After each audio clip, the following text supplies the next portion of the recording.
정한 물로 우리 죄를 모두 씻어 주시사 주의 자녀 삼으시고 은혜 내려 주소서.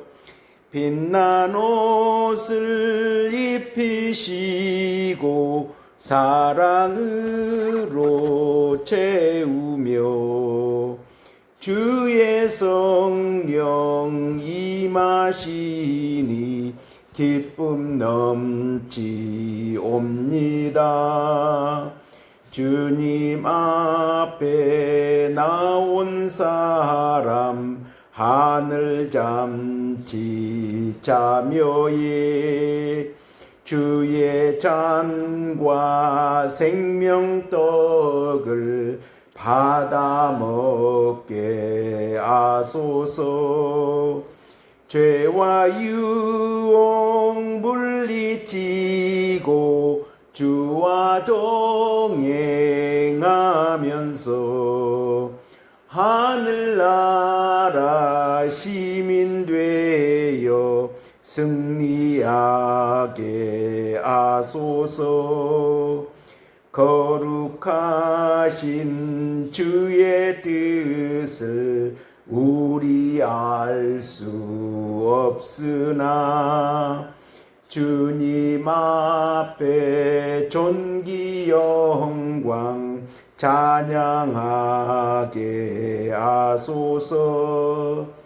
죄를 씻고 성령 받아 주님 앞에 나오니 사랑으로 우리들을 새로 빚어 주소서. 하나님 말씀 열왕기하 7장 보십니다. 열왕기하 7장, 제가 가지고 있는 성경은 572면입니다.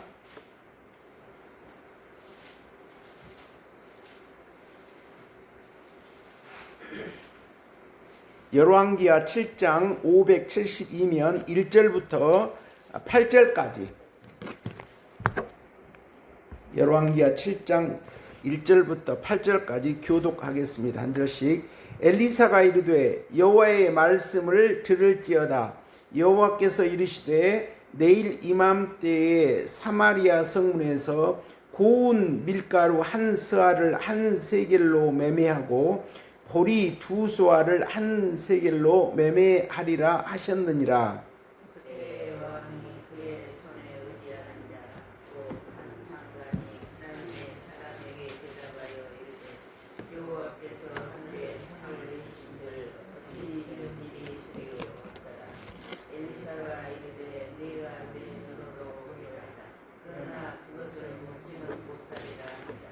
성문 어귀에 나병 환자 4사람이 있더니 그 친구에게 서로 말하되 우리가 어찌하여 여기 앉아서 죽기를 기다리랴.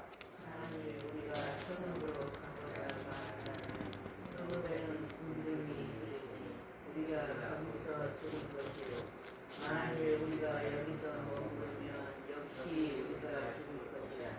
그런즉 우리가 가서 아람 군대에게 항복하자. 그들이 우리를 살려두면 살 것이요 우리를 죽이면 죽을 것이라.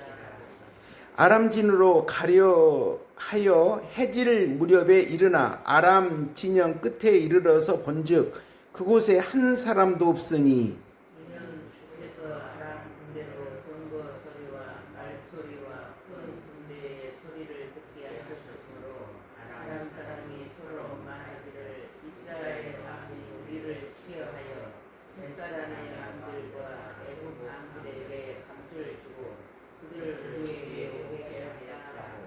해질 무렵에 일어나서 도망하되 그 장막과 말과 나귀를 버리고 진영을 그대로 두고 목숨을 위하여 도망하였음이라. 그 나병 환자들이 진영 끝에 이르자 한 장막에 들어가서 먹고 마시고 거기서 은과 금과 의복을 가지고 가서 감추고 다시 와서 다른 장막에 들어가 거기서도 가지고 가서 감춥니다. 아멘. 1절 2절 다 같이 읽겠습니다. 엘리사가 이르되 여호와의 말씀을 들을지어다. 여호와께서 이르시되 내일 이맘때에 사마리아 성문에서 고운 밀가루 한 서아를 한 세겔로 매매하고 보리 두 서아를 한 세겔로 매매하리라 하셨느니라. 그때 왕이 그의 손에 의지하는 자 곧 한 장관이 하나님의 사람에게 대답하여 이르되 여호와께서 하늘에 창을 내신들 어찌 이런 일이 있으리요 하더라. 엘리사가 이르되 내가 내 눈으로 보리라. 그러나 그것을 먹지는 못하리라 하니라. 3절 4절 읽겠습니다. 성문 어귀에 나병 환자 네 사람이 있더니 그 친구에게 서로 말하되 우리가 어찌하여 여기 앉아서 죽기를 기다리랴. 만일 우리가 성읍으로 가자고 말한다면 성읍에는 굶주림이 있으리니 우리가 거기서 죽을 것이요 만일 우리가 여기서 머무르면 역시 우리가 죽을 것이라. 그런즉 우리가 가서 아람 군대에게 항복하자. 그들이 우리를 살려두면 살 것이요 우리를 죽이면 죽을 것이라 하고. 8절 읽겠습니다. 그 나병 환자들이 진영 끝에 이르자 한 장막에 들어가서 먹고 마시고 거기서 은과 금과 의복을 가지고 가서 감추고 다시 와서 다른 장막에 들어가 거기서도 가지고 가서 감추니라.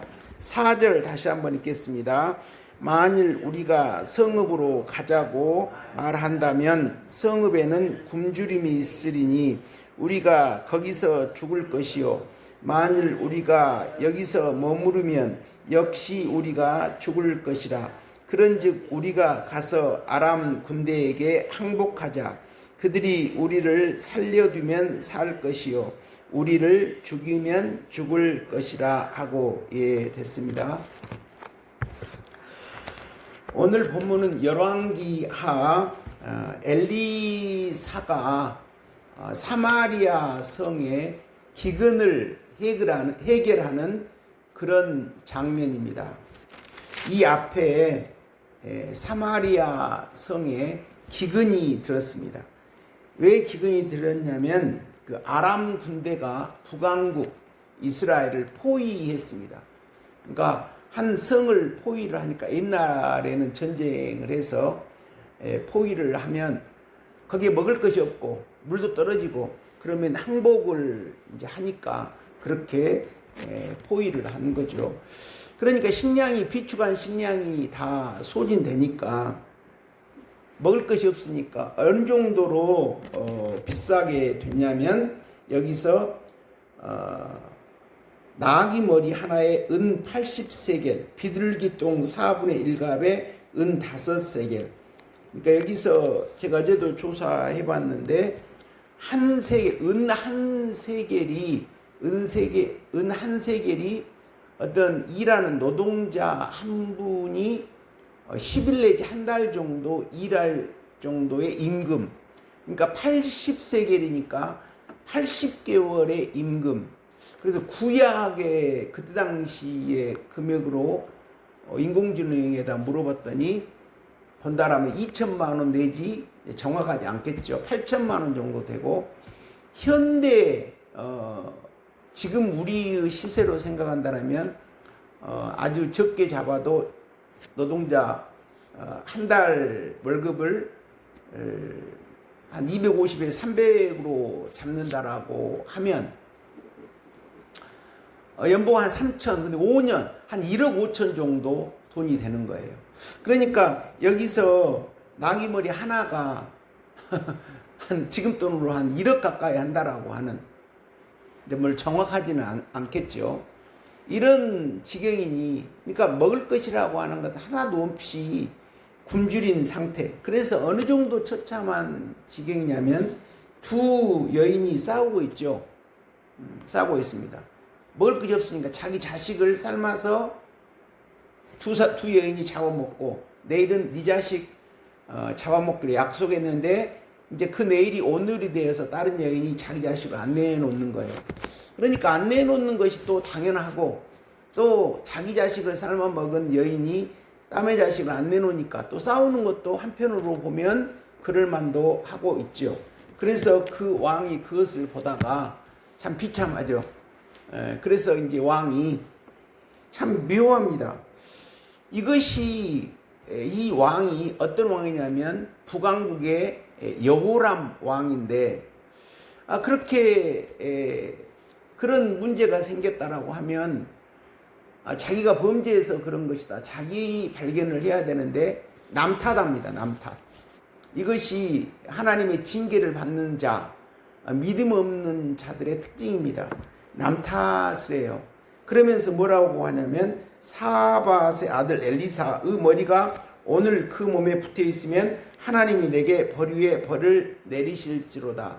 엘리사 때문에 이런 기근이 왔다라고 하는 거죠. 근데 정확한 것은 왜 그렇습니까? 북왕국의 죄 때문에 그러죠. 솔로몬 왕의 범죄로 인해서 남왕국과 북왕국이 나눠져 버리죠. 그래서 10개의 지파를 툭 띄어가지고 북왕국으로 그 여호람이라고 하는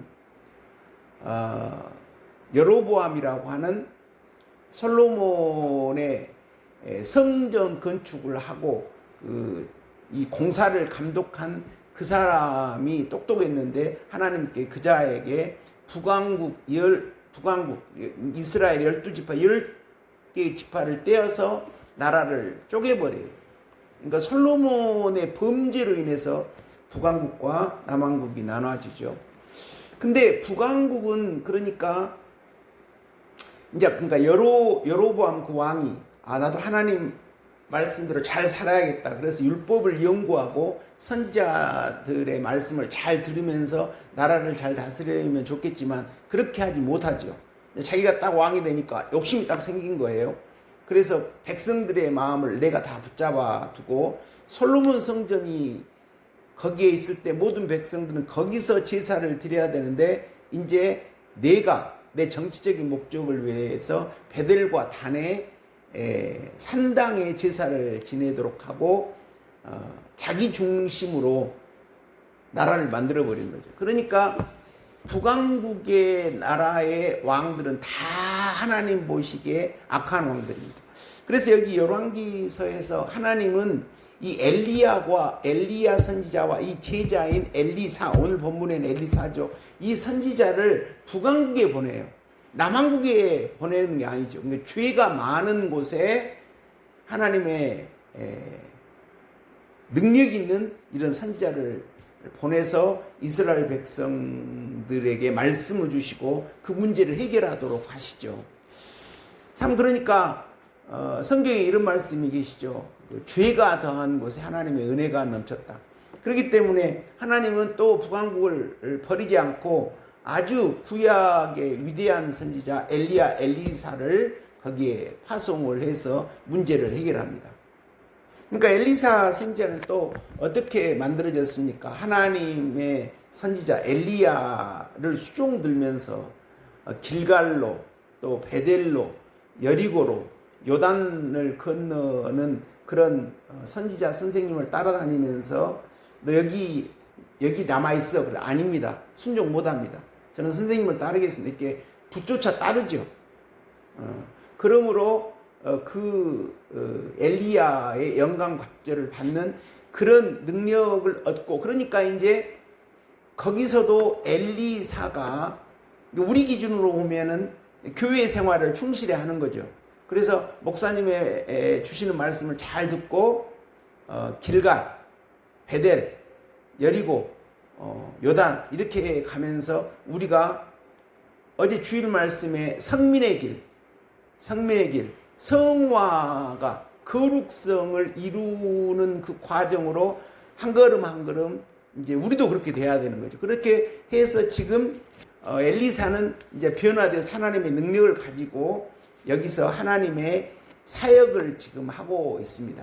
근데 지금 여호람 왕이 이 당시의 왕이 여호람 왕입니다. 이 북이스라엘의 초대 그 왕은 여로보암이고 이 왕은 여호람 왕인데 이렇게 믿음이 없어요.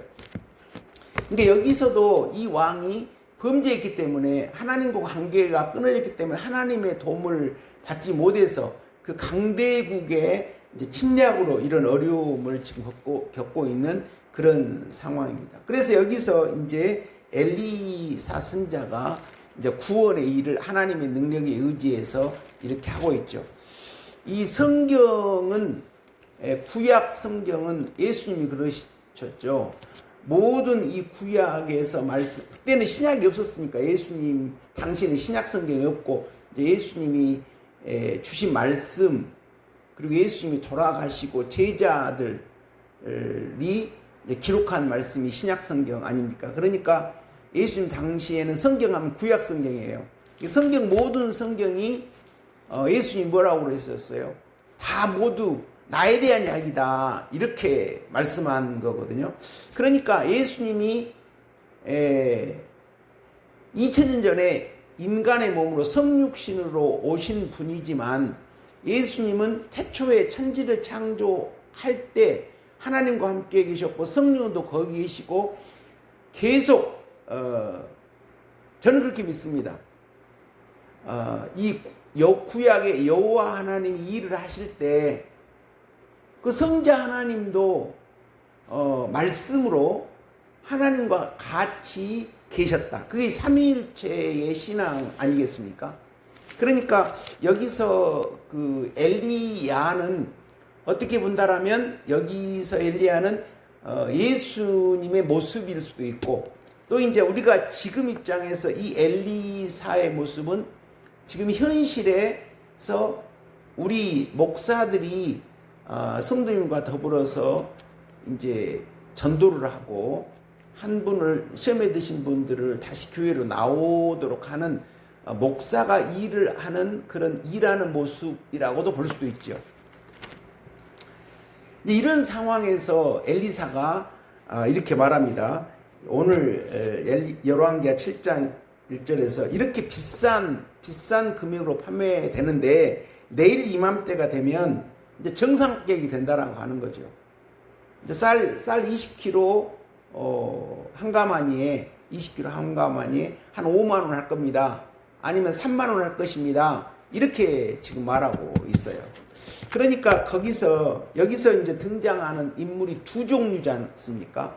여기 7장 1절부터 2절까지는 그 요람 왕을 가까이에서 보필하고 있는 한 장관이에요. 장관. 이게 장관이니까 얼마나 똑똑합니까? 우리나라에서도 지금 대통령을 보좌하는 장관들, 우리나라에서도 뭐 산업통상부 장관 같은 그분 보면 똑똑하게 일을 참 잘하더라고요.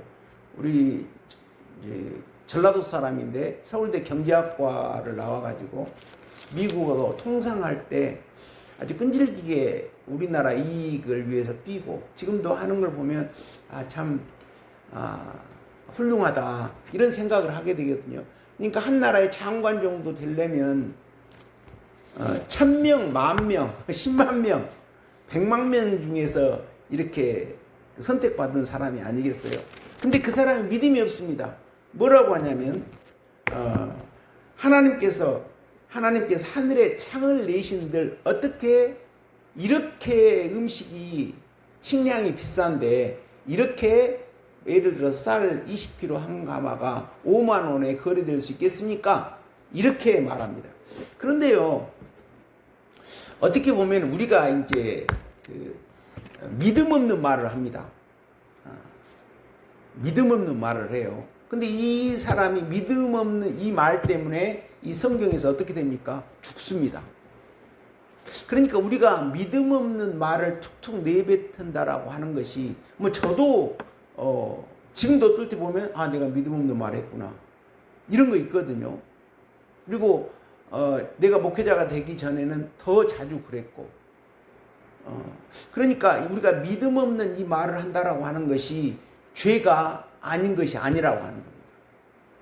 여기 장관은 그렇게 근데 어떻게 보면은 그 교육을 받은 그 장관으로서 지금 이렇게 비싼데 물가가 나귀머리 하나에 몇 천만 원 하는 거예요. 현대의 가치로는 1억을 한단 말입니다. 그런 상황에 쌀 20kg짜리 하나가 3만 원, 5만 원에 거래된다고 할 때 장관 입장으로서는 당연히 어떻게 이런 일이 있을 수 있습니까? 우리가 다 굶어 죽을 지경인데 하나님이 창을 내신들 이럴 수 있습니까? 이렇게 말할 수 있어요. 근데 그것이 이 사람이 죽게 되는 그런 죄라고 하는 거죠. 참 그러니까 이 성경 그렇게 말씀하고 있겠죠. 예리한 율법으로 봐서. 그래서 그 장관에게 엘리사가 뭐라고 그럽니까? 엘리사가 이르되 내가 내 눈으로 보리라. 그러나 그것을 먹지는 못하리라. 이렇게 말씀하시죠. 참 무섭죠. 그렇기 때문에 우리가 이때는 이제 구약 시대고 율법 시대고 지금은 예수님의 용서가 있는 신약 시대이기 때문에 다르기는 하겠지만 이런 걸 보면 우리가 믿음 없는 말을 딱 내뱉었다. 그러면 얼른 이제 한번 내뱉은 말은 주워 담을 수 없지만 그래도 내가 믿음 없는 말 했구나 마음속으로 얼린 하나님께 또 기도하고 예수님 제가 이렇게 믿음이 없어서 믿음 없는 말을 했습니다라고 금방 시인하고 그러는 것이 우리 그 신앙 삶의 바른 길이다라고 생각하게 됩니다. 그런데 이 구원을 이루는 과정에 하나님의 일을 여기서 그 성도님들로 같이 읽으셨지만 그 일을 하시는 분은 누굽니까? 이 나병 환자 4명이 하는 게 아니죠. 나병 환자는 하나님의 그 일을 일부 하지만 결국 이 모든 일을 구원의 일을 이루는 것은 하나님이 하시잖아요. 그것이 명확하죠. 이 나병 환자가 일을 하는 거 아니죠. 그런데 나병 환자는 지금 어떤 상황이냐면 그 먹을 것도 없는 성읍에 들어가지도 못해요. 왜 그러냐면 나병이기 때문에 사회에서 격리됐기 때문에.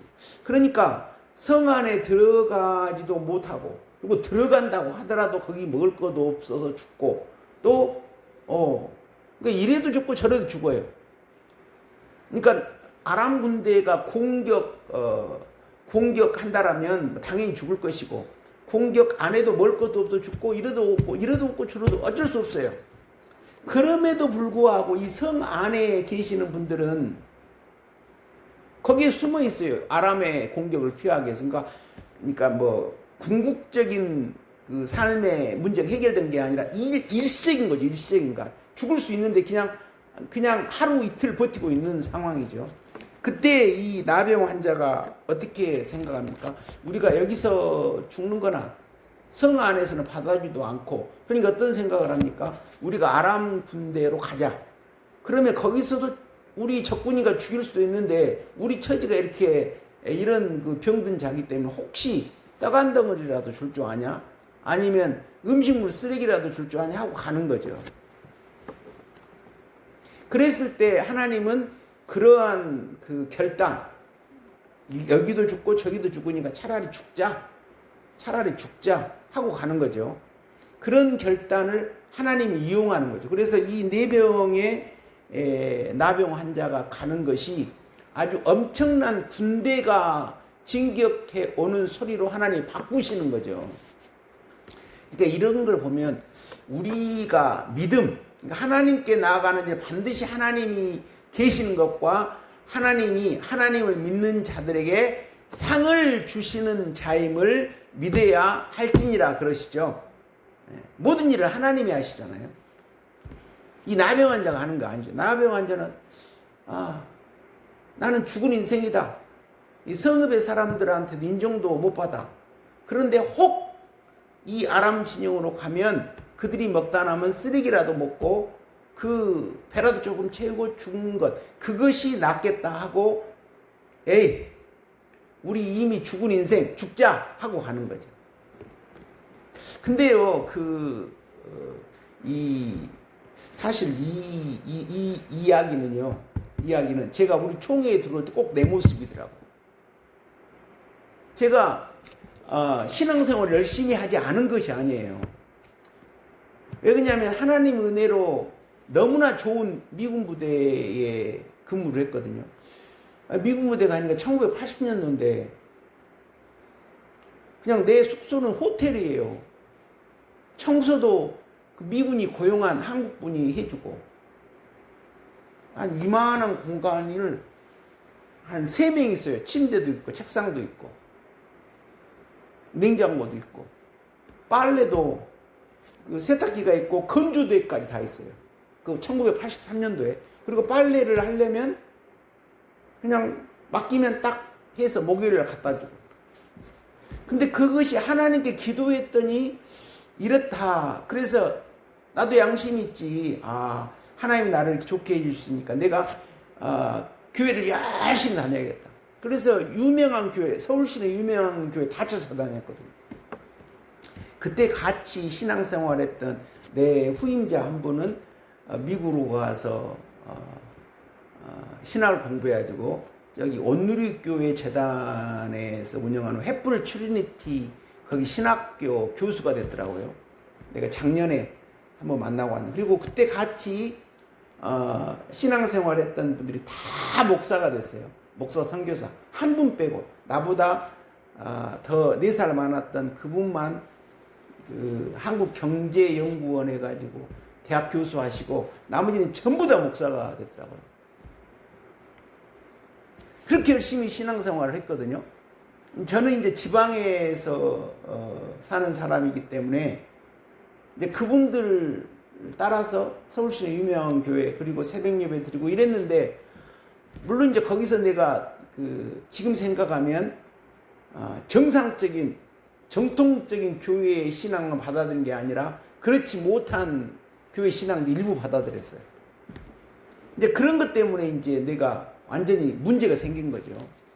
근데 크게 보면 이제 하나님 그 다음 과정으로 우리 총회에 들어오기 위한 준비 작업이기도 하셨겠다 이런 생각도 들죠. 그래서 여기가 다 망가져가지고 내가 나병 환자예요. 흰 누는 쪽으로 사로잡아주는데 하나님이 딱 걷어내시니까 더 거기가 지저분하잖아요. 그런 상태. 그러니까 내 죄가 보이죠. 이 나병 환자처럼. 그러니까 나병 환자 같이 자기의 죄를 보고 나는 내가 도저히 생존할 수 없는 이런 위기상황에서 내가 살 것은 어딘가. 그랬을 때 우리 총회에서 총회 처음 왔을 때 1985년 5월 6일입니다. 그날이 5월 5일 날이 휴일이었기 때문에 이술 장로님 서울교회 지금 그 친구 방에 자고 5월 6일 날 새벽 예배를 드렸는데 목사님 설교하시는데 이런 LED 빛 같은 하얀 빛이 목사님 설교하시는데 쫙 내게 오더라고요. 그때 그 아브라함의 설교였거든요. 그러니까 이제 여기 가면 뭐가 있겠다. 뭐 그때도 처음에 확신은 못했지만 어쨌든 내가 이제 그래서 대학교 4학년짜리가 취직 공부는 안 하고 저녁 10시가 되면 기숙사에서 가방을 챙겨가지고 버스를 타고 시내버스를 타고 1시간 그때 전남대학교에서 그때 광주에 있는 우리 교회까지 1시간 이동거리였기 때문에 와가지고 친구 방에 자고 새벽에 새벽 예배 드리고 다시 1시간 버스 타고 기숙사 돌아오고 제가 대학교 4학년 2학기를 이렇게 보냈거든요. 근데 그 모습이 꼭 이 나병 환자예요, 제가.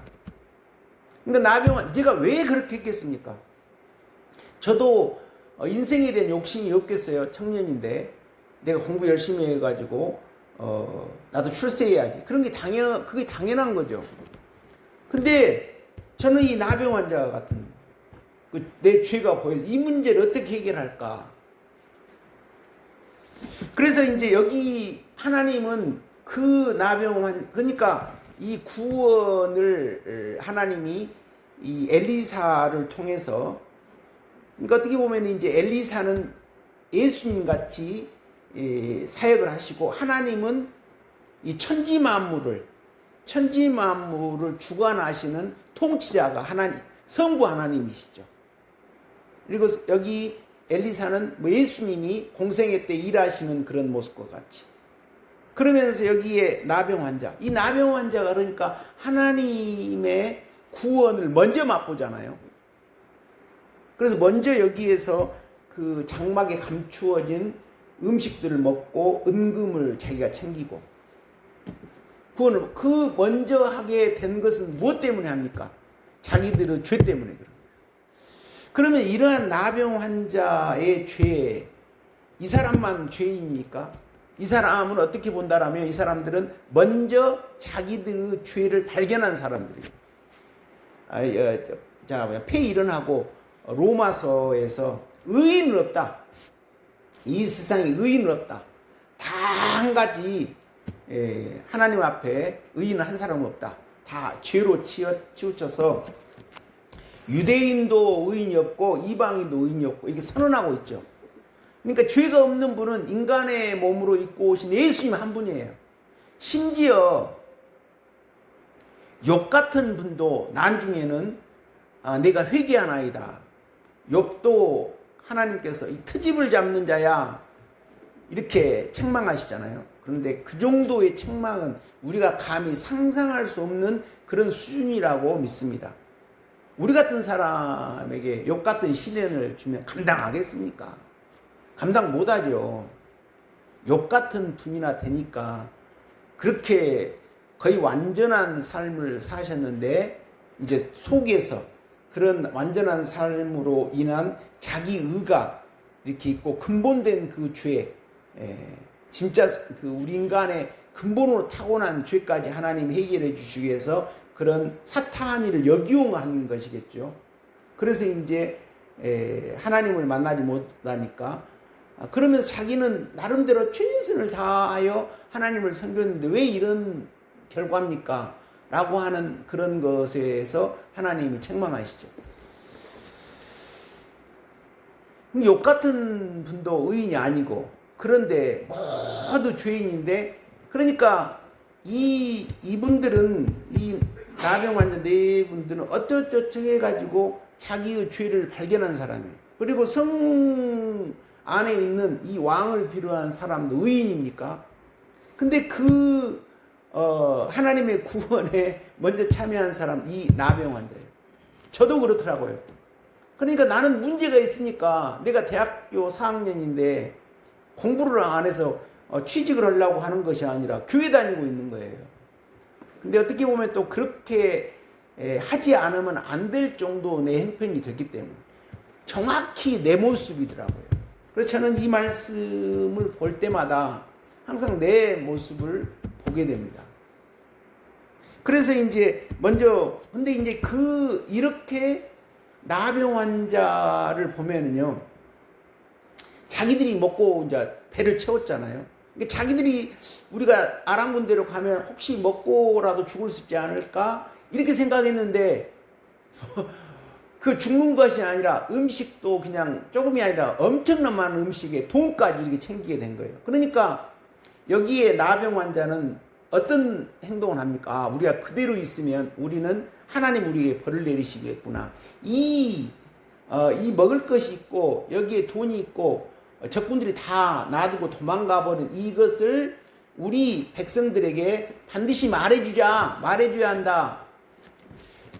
성도님들 말해줘야겠습니까? 말하지 않아야겠습니까? 생각해 보세요.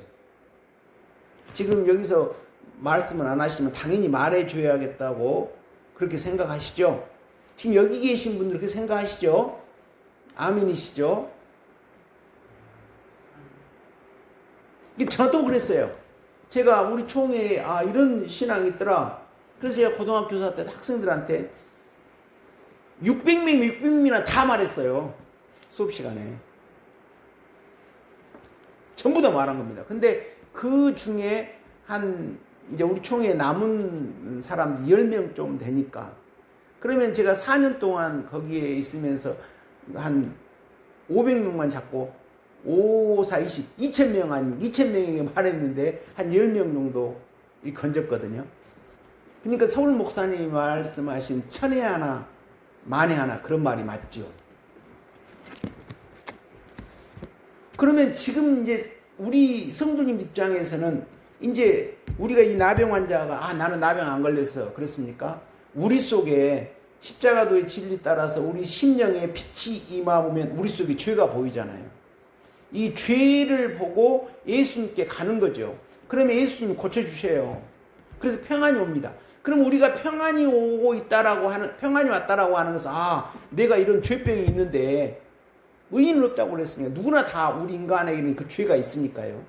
그 죄를 어떻게 볼 수 있겠어요? 하나님의 빛이 임할 때, 이거 보는 거죠. 이제 이 사건을 통해서 지금 현실로 돌아와서 보면은요.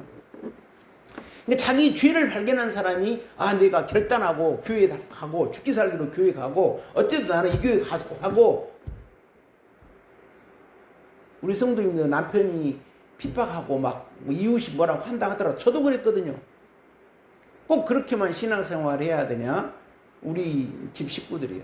근데 지금 이제 형님이나 누나들이 그렇게 안 합니다. 큰 누나도 그러더라고요. 내가 하도 법석을 뜨니까 과거에는 큰 누나가 그랬다.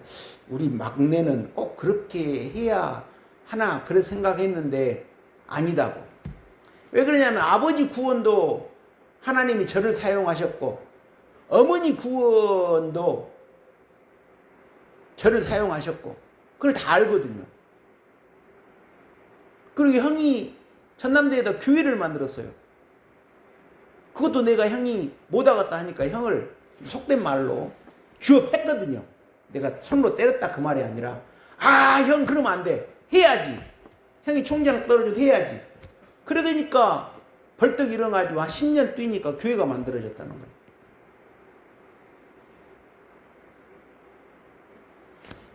그러니까 이제 먼저 그 하나님의 은혜를 맛본 사람이 이제 주변 사람들에게 전하는 거예요. 그러니까 지금 성도님들 입장에는 이제 우리 십자가도의 진리 따라서 여기 속이 씻어지고 무너지는 성도님들의 그 죄병, 이게 나병 환자거든요. 이제 지금 현대 입장에서 이걸 나병 환자 그때는 죄병이라고 그랬으니 우리 속에 죄병이 있거든요. 죄가 없는 사람, 근데 교회 안 다니는 사람 그걸 못 보는 거예요. 그냥 더불어 사는 거고 우리는 발견해서 교회에 나와서 그걸 하나하나 해결해 가고 있는 거고. 그러면 우리가 변화되면 이제 이 나병 환자는 어떻게 했습니까? 그것을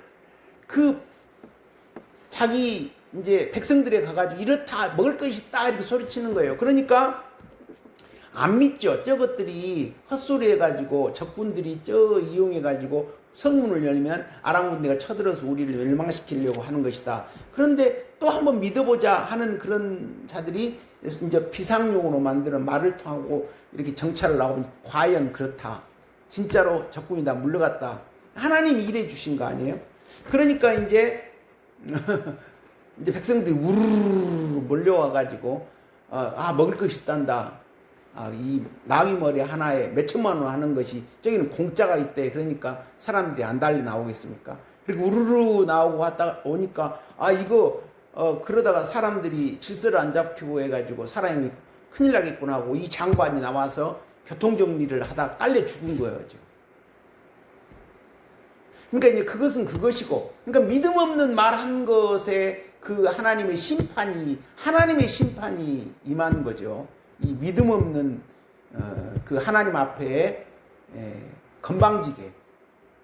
그러니까 지금으로 본다라고 하면, 그러니까 이것도 보면은 우리가 이제 목사님과 더불어 섰던 신방을 간다 그랬을 때 이 믿음 없는 말 하는 거, 이것도 뭐 지금같이 그런 심판은 있겠습니까? 지금은 이제 예수님을 믿는 용서의 시대이기도 하기 때문에. 그렇지만 이렇게 믿음 없는 말 한다는 것이 잘한 것이 아니라고 하는 것을 우리는 알아야죠. 그래서 말을 그럴 때는 조심하고. 그래서 지금 보면 우리 입장에서 양식을 받아서 이 나병 환자들은 양식이 있어 해가지고 본국에 가서 백성들이여 여기 먹을 거 있어 알려줬잖아요. 우리는 알려주는 것이 뭐예요? 이렇게 신앙생활 해보니까 내 속에 천국이 임하더라. 이러한 것을 이제 자기와 관계 있는 사람들 아닌 경우는 전할 수 없고, 저도 이제 제가 고등학교 선생을 할 때는 학생들하고 거의 한 18시간 같이 있는 거예요. 그때는 아주 입시 공부를 세게 했기 때문에 아침에 7시 가면 저희 10시까지 학생들하고 같이 생활하거든요. 얼마나 친해지니까. 그런 기회를 하나님이 잘 이용하기 위해서 전도를 좀 한 것이 얼마나 감사한 일입니까? 그러니까 그런 그 인간적인 관계가 형성됐을 때 그럴 수 있었거든요.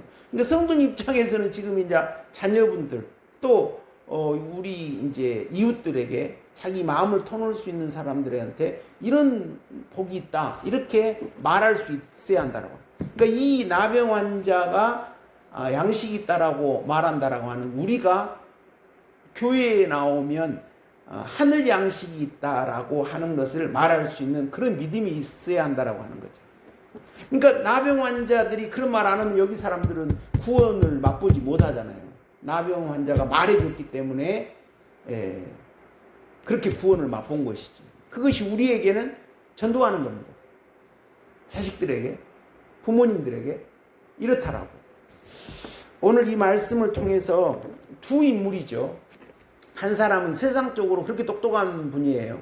그런데 믿음 없는 말에서 하나님의 심판으로 죽었죠. 근데 여기 나병 환자들은 병든 자라고만 생각할 것이나 우리 입장으로서는 자기의 죄를 발견한 분이죠.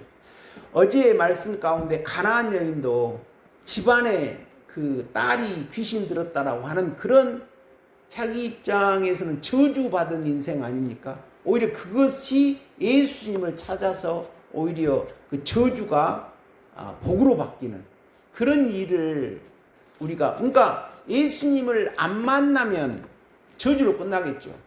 근데 우리가 예수님을 부지런히 만나면, 예수님으로 가면 우리의 모든 저주가 복으로, 우리의 죄가 하나님 말씀으로, 우리의 어려움과 시련이 우리를 깨끗하게 변화시키는 그런 역사를 이룬다라고 하는 거죠. 지금 여기서 엘리사의 이 사역은 이제 영적으로 보면 예수님이죠. 예수님을 만남으로 이 엘리사를 통해서 이런 구원의 역사가 일어나도록 하나님이 일하시는 거잖아요.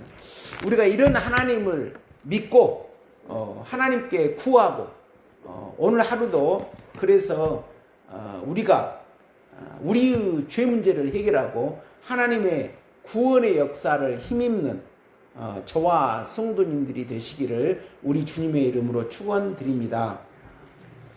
내일 점심때요, 우리 김영자 원사님하고 여기 농협에 근무하는 아드님하고 식사 자리를 한번 갖기로 했습니다. 왜냐하면 권사님께서 저에게 아들을 전도해 주십시오. 그런데 전도해 주는 게 아니라 돌아오게 하시는 거죠. 전도는 예수님 믿지 않았을 때 전도하는 건데 집사직까지 받으셨으니까. 그래서 저는 여기서 이 말씀을 생각합니다. 그래서 한 번은 자부장 그렇게 하고 그 다음에는 또 뒤에서 기도해서 돌아오도록 내일 다음 주부터 교회 나오겠습니다. 이렇게 하면 얼마나 좋겠어요. 근데 그렇지 않더라도 이제 어머니가 계속 안고 기도해서 나는 목숨을 걸어야 한다고. 저는 아버지 구원을 위해서 목숨을 걸었습니다. 진짜입니다. 하나님 저 때려서 저 죽이든지 살리든지 알아서 하십시오. 그리고 아버지 주여 한 번만 하게 그냥 구원해 주시더라고요. 우리 아드님은 그런 정도 돼서는 되겠어요. 우리 교회 나오셔야지. 그것을 위해서 기도해 주시라고 제가 이렇게 말씀을 드렸습니다. 기도하겠습니다. 하나님 아버지, 오늘 열왕기하 7장에 나병 환자들이 단초가 되어서 사마리아 성 백성들이 하나님의 일하심으로 구원받는 그러한 장면을 성도님들과 같이 은혜를 나누었습니다. 이렇게 하나님은 능력이 없어서 그 힘이 부족해서 구원하지 못한 것이 아니라 믿음이 없고 그 죄 때문에 하나님과 우리 사이에 담이 막혀서 하나님의 역사가 임하지 못한 줄로 믿습니다. 하나님, 저희들 제발 믿음 있게 하시고 하나님께 믿음으로 나아가는 저희들 되기를 소망합니다. 하나님, 히브리서에서 하나님께 나아가지는 반드시 하나님이 살아계신 것과 그 하나님을 찾는 자들에게 상을 주시는 하나님인 것을 믿어야 한다고 했습니다. 우리들은 이런 장관처럼 믿음 없는 발언을 하지 말고 하나님, 이 나병 환자처럼 자신의 죄를 발견하여 결단하여 하나님께 순종함으로 하나님이 이와 같은 놀라운 구원 역사를 우리 성도님들도, 우리 오경교회 신령들도 맛보아 믿음 있는 그런 신령들이 다 되기를 소망합니다. 오늘도 하나님을 찬양하며 기도하여 우리의 쓴뿌리를 파괴하여 변화되는 하루가 될 수 있도록 인도하여 주시옵소서. 하나님, 내일 우리 오명균 과거의 집사님, 또 이 시종 농협의 지점장님과 약속이 있습니다. 하나님, 저는 무능합니다. 저는 할 수 없습니다. 제가 무엇을 할 수 있겠습니까? 하나님께서 역사하여 주셔서 제발 아드님이 사랑하는 어머니와 같이 한자리에서 예배 드릴 수 있도록 하나님께서 강권적으로 그 마음을 사로잡아 주시고 하나님께서 그 마음을 붙잡아 주시옵소서. 하나님 아버지, 우리 유점래 권사님 병중에 계십니다. 하나님, 살려고 생각하지 말고 이제 하늘나라를 소망 삼아 열심히 자기 두루마기를 깨끗하게 빠는 그런 심령 될 수 있도록 하나님 성령으로 강하게 붙잡아 주시옵소서. 하나님 아버지, 우리나라 친히 통치자가 되어 주셔서 다스려 주셔서 대한민국의 미래가 있게 하시고, 하나님 서울 목사님 연로한 중에 계시오나 하나님이 정하신 때까지 건강 붙잡아 주시며, 하나님 총회 병원을 책임지고 계시는 원장 목사님 치유와 명철로 함께하여 주시고, 하나님 임직원분들도 하나님이 공급하신 능력으로 감당케 하여 주시옵소서. 하나님, 오늘도 우리 오경교회에 속한 심령들 산업에 하나님께서 동행하여 주시고, 오늘 우리 교회에 속한 심령들도 하나님 앞에 살도록 인도하옵소서. 감사드리며 예수님 이름으로 기도합니다. 하늘에 계신 우리 아버지여, 이름이 거룩히 여김을 받으시오며 나라가 임하시오며 뜻이 하늘에서 이루어진 것 같이 땅에서도 이루어지이다. 오늘 우리에게 일용할 식을 주시옵고, 우리가 우리에게 죄 지은 자를 사하여 준 것 같이 우리 죄를 사하여 주시옵고, 우리를 시험에 들게 하지 마시옵고 다만 악에서 구하시옵소서. 나라와 권세와 영광이 아버지께 영원히 있사옵나이다. 아멘.